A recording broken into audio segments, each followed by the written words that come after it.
بسم اللہ الرحمن الرحیم۔ ہم نے اپنا لاسٹ لیسن اس بات پر ختم کیا تھا، تِلْکَ أُمَّةٌ قَدْ خَلَتْ لَهَا مَا كَسَبَتْ وَلَكُمْ مَا كَسَبْتُمْ وَلَا تُسْأَلُونَ عَمَّا كَانُوا يَعْمَلُونَ، کہ ایک جماعت جو گزر چکی ان کے لیے ان کے اعمال اور آپ کے لیے آپ کے اعمال، اور آپ سے ان کے اعمال کے بارے میں پوچھا نہیں جائے گا۔ اس پر ہم نے ڈسکشن کی تھی کہ ہر انسان اپنے ایکشنز کے لیے خود آنسریبل ہے، اس کو دوسروں کے ایکشنز کے بارے میں اس کا کویشچن نہیں کیا جائے گا۔ جیسے کہ آج کل ہمارا ایک ٹرینڈ چل پڑا ہے کہ جس کو سوشل میڈیا پولیس بھی کہنا چاہیے، کہ اپنے اعمال کا تو پتہ نہیں، ہم دوسروں کو کرٹیسائز کرنے کے لیے آگے آگے ہوتے ہیں، اور جو جتنا کرٹیسائز کرتا ہے وہ اتنا اپنے آپ کو انٹلیکچوئل سمجھتا ہے، حالانکہ آپ ان کے اعمال کے لیے آنسریبل نہیں ہیں۔ آپ نے تو اپنے اعمال کے بارے میں، اپنے ایکشنز کے بارے میں آنسر دینا ہے۔ اسی طرح سے اگر آپ کسی آرگنائزیشن میں ہیں، آپ کسی کریئر میں ہیں، کسی پروفیشن میں ہیں، اسکول میں ہیں، ایجوکیشن میں ہیں، آپ کی ہاؤس ہولڈ لائف ہے، تو آپ سے آپ کی رسپانسبلٹیز کے بارے میں پوچھا جائے گا۔ اس آرگنائزیشن میں اور لوگ کیا کر رہے ہیں ان کے بارے میں کویشچن نہیں ہوگا، آپ نے اپنے بارے میں بتانا ہے۔ اور اس کا ایک اور مطلب یہ بھی ہے کہ keep following the right path no matter what others do, آپ ایک سیدھے راستے پر چلتے رہیں، چاہے پھر اس پہ آپ اکیلے ہی کیوں نہ ہوں، چاہے پوری دنیا آپ کے اگینسٹ کیوں نہ ہو جائے۔ آپ علیہ الصلوۃ والسلام نے جب دین کی تبلیغ شروع کی تھی تو وہ تبلیغ میں اکیلے تھے، اور پھر آہستہ آہستہ ان کے قافلے میں لوگ شامل ہوتے گئے، لیکن اس کا قطعاً مطلب یہ نہیں تھا کہ وہ اگر اکیلے تھے تو انہوں نے تبلیغ چھوڑ دی، یا انہوں نے نہی عن المنکر یا امر بالمعروف چھوڑ دیا، یا انہوں نے رائٹ پاتھ کو فالو کرنا چھوڑ دیا۔ اس آیا کو ریپیٹ کرنے کا مقصد یہی ہے کہ آپ قطعاً دوسروں کے اعمال کی فکر مت کیجیے، پہلے اپنے ایکشنز اور رسپانسبلٹیز کو دیکھیے، ان کو درست کیجیے، اور پھر جو ہے وہ دوسروں پر دیکھیے کہ وہ کیا کر رہے ہیں۔ نیکسٹ آیا سیقول السفہاء من الناس ما ولاهم عن قبلتهم التي كانوا عليها قل الله المشرق والمغرب يهدي من يشاء الى صراط مستقیم۔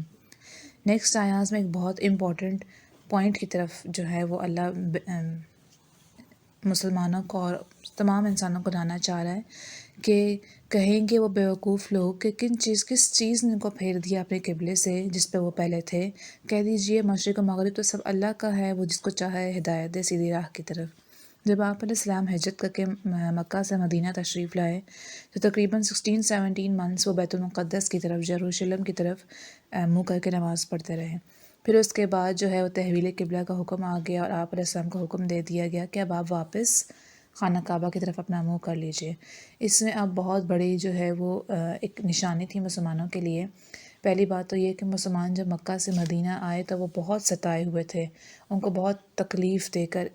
ایذا دے کر وہاں سے نکالا گیا۔ تو جب وہ یروشلم کی طرف منہ کرنے لگے تو ان کے لیے ایک ریلیف تھا from the torture of the past, جو ان کو ایک مینٹل ٹارچر ملتا رہا، جو فزیکل ابیوز یا ٹارچر تھا، اس سے ان کے لیے ایک ریلیف تھا۔ پھر جب مکہ کی طرف واپس جو ہے وہ ان کو منہ کرنا پڑا تو یہ مدینہ منورہ کے مسلمانوں کے لیے ایک ٹیسٹ تھا، کیونکہ وہ مدینہ منورہ کے مسلمان تو ہمیشہ سے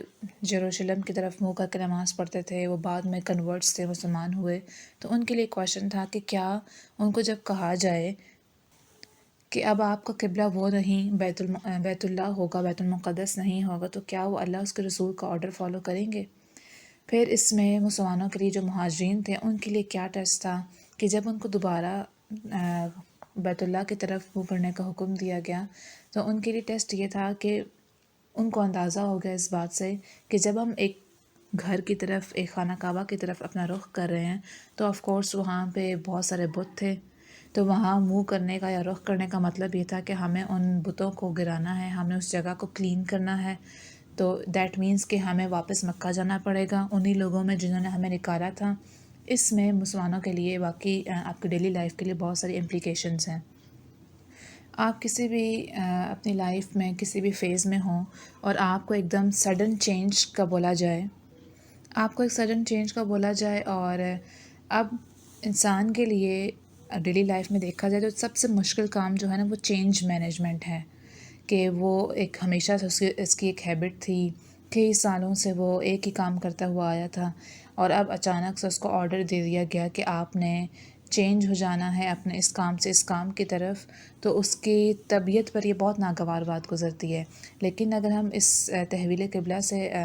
اس کی امپلیمنٹیشن دیکھیں تو ہر چیز میں ایک بہتری چھپی ہوتی ہے۔ اللہ کا مسلمانوں کو پہلے بیت اللہ کی طرف سے بیت المقدس کی طرف موڑنا، پھر بیت المقدس سے واپس بیت اللہ کی طرف موڑنا، مسلمانوں کو چینج مینجمنٹ سکھانا تھا اور آرڈرز فالو کرنا سکھانا تھا۔